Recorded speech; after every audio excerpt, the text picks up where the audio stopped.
So, part two of the story that I read yesterday by Emmett Fox called Your Heart's Desire. If you didn't hear the first part, Upward Spiral Yoga YouTube channel, and it's right there. And like and subscribe. It really helps things out. We really want to expand that around the world. There it is.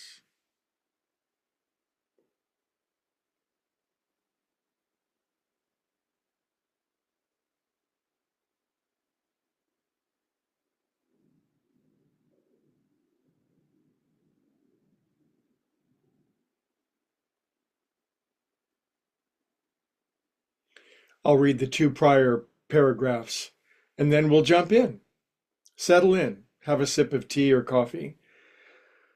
A human soul may be thought of as an opening through which infinite energy is seeking a creative outlet. I so relate to that. If that outlet be a clear, open channel, all is well. If, on the other hand, it should become obstructed by any means, then the infinite energy, the life force, is frustrated, dammed back, and all sorts of local stresses are set up in that soul. And these we see as sickness, poverty, fear, anger, sin, and every kind of difficulty. Now we are in a position to understand what the real art of living must be. It must be to make clear this channel and to keep it clear. And if only we will do this, we shall find that health, prosperity, full self-expression, true happiness, in short, will then follow automatically. How do you say that in religious language? Seek first the kingdom of heaven, and everything else is added. A perfect restating of that principle. Okay, now beginning anew. People work so hard to bring health to their bodies, to bring prosperity, to bring happiness, to bring success into their lives, to bring artistic or literary gifts or talents within their grasp, to bring great new ideas from the outside. And of course, they continually fail because we cannot bring a single one of these things from the without to the within, or from the outside to the inside. The actual development is just the very reverse, and this is the key. They have to be released from the within, that they may appear on the without. In short, we have not to build on from the outside. Our task, as the great poet Browning says, is to set free our imprisoned splendor. This process, the true manner of nature's working, is well illustrated by a simple anecdote. A certain man was working in his garden, assisted by his little girl. She had undertaken the interesting task of watering the lawn by means of the usual rubber hose. Matters proceeded harmoniously enough until she suddenly cried out in disappointment, "Daddy, the water has stopped." The father looked over, and taking the situation in at a glance, said quietly, "Well, take your foot off the hose." The child had inadvertently placed her foot and most of her weight upon the soft rubber pipe, and thus, by her own action, shut off the water that she needed. She, of course, removed her foot at once, whereupon the water flowed again freely. 5 minutes later, she once more cried plaintively, "Daddy." The water had stopped again. Her father glanced across and observed now she had placed her other foot upon the hose. He replied, "Well, take your foot off." The child did so, and again the stream flowed freely. And as she had by this time learned her lesson, she did not repeat the mistake, although we do, and completed the interesting task she had chosen with much satisfaction to herself. The ultimate cause of all of our troubles is just this. Behind all secondary and proximate causes lies the same primary mistake. We have been acting like the little girl in the story. We have been pressing our feet and the whole weight of our mentality upon the pipeline of life, and then complaining bitterly because the water does not flow. Man's business is rightly to handle his divine spiritual energy, and when he does this, he has found his true place, and then all goes well. There is only one fundamental energy in the universe, but this energy may be applied by us either constructively or destructively, because God has given us free will. When we use it constructively, we are acting in harmony with the will of God, and we are improving ourselves and our lives in every possible respect, and we are helping the world in general too. When we use it destructively, we damage ourselves, retard our progress, and waste an opportunity of helping mankind at large.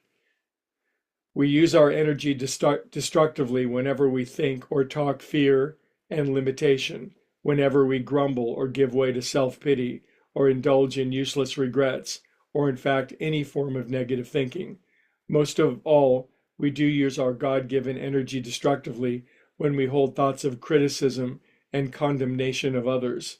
All bitterness, resentment, spiritual pride, self-righteousness are disastrous methods of misusing the great power, and that's why such thinking causes the terrible havoc that it does in people's lives. It's why it causes such terrible havoc in my life when it does.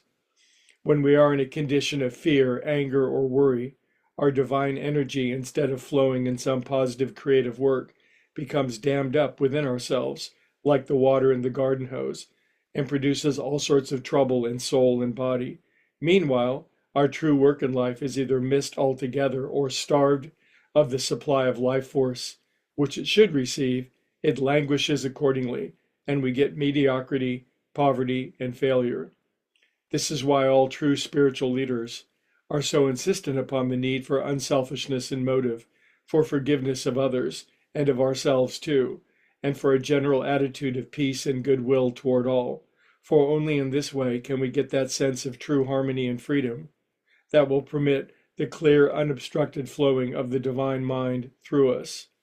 Only in this way can we become a free channel for the divine energy to express itself at the point of being, which is ourselves.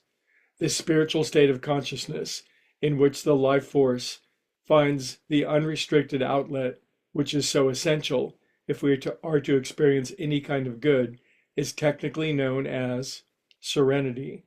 And serenity, the great mystics are never tired of telling us, comes from within. It is not to be imposed from the without by the manipulation of conditions or circumstances, or by any exercise of the will, but can only be derived from the natural free-flowing of our divine energy. It is important to understand also that for practical purposes, the amount of this energy that one has at his command is limited, and therefore all that is frittered away in unnecessary or trifling activity or thought is so much taken out of one's capital, so much withdrawn from the things that really matter in life. If only people understood this, they would save themselves a great deal of wear and tear in the course of the day. Maybe our yoke is easy and our burden is light. And if all waste is foolish, how much more deadly it is to squander one's resources upon the kind of thinking that is absolutely destructive. Yet I've known people, he says, as I suppose we all have, actually to rehearse trouble beforehand, thereby, of course, bringing it upon themselves, through saying such things as they never had any luck, that they felt quite sure that some important scheme would fail, that they expected to be ill, and so on. One who understands the law of being and how it works would no more think of wasting thought by allowing himself to occupy his mind with inharmony than a businessman would dream of throwing away money into the gutter as he walked along the streets. As far as God is concerned, our supply of divine energy is, of course, absolutely unlimited. There is no check of any kind upon the amount of it that we can appropriate, or therefore upon the things we can do or be. Yet, for practical purposes, it remains that any given time you can draw from the inexhaustible source only in accordance with the measure of your own understanding, just as you can draw water from the Atlantic only in accordance with the size of the vessel that you use. If you have a pint pitcher, you can only get a pint of ocean water, although the number of pints in the Atlantic runs into inconceivable figures. At the same time, it is well to remember that very few people do, in fact, draw anything like as much of the divine energy as they could draw, even with their present understanding. Almost everyone is foolishly content to fill his pitcher, small as it may be, to somewhere very far short of the top. It will now be clear to the student that discontent is not necessarily a bad thing. On the contrary, it is your duty to be discontented with anything less than complete harmony and happiness. Discontent is only an evil when it takes the form of discouragement, cynicism, or despair. A wholesome discontent with dullness, failure, and frustration is your incentive for overcoming such things. Without it, you would never find your true place. But whoever you are, your true place is calling, and because you really are a spark of the divine, you will never be content until you answer. Remember that this call is the call of God, and when God calls you to his service, he paid all expenses in whatever kind of coin. Quote, what soldier go to war at his own charge, close quote. Whatever you may require to answer that call, God will provide money, opportunity, introductions, knowledge, training, freedom, leisure, strength, and courage. All will he furnish if you will be about his business and not your own. Your heart's desire is the voice of God, and that voice must be obeyed sooner or later. Hope you enjoyed it. I'll see you guys tomorrow. I'd love to chat about this. Continue to enjoy Holy Week, and our yoke is easy and our burden is light. Have a beautiful day.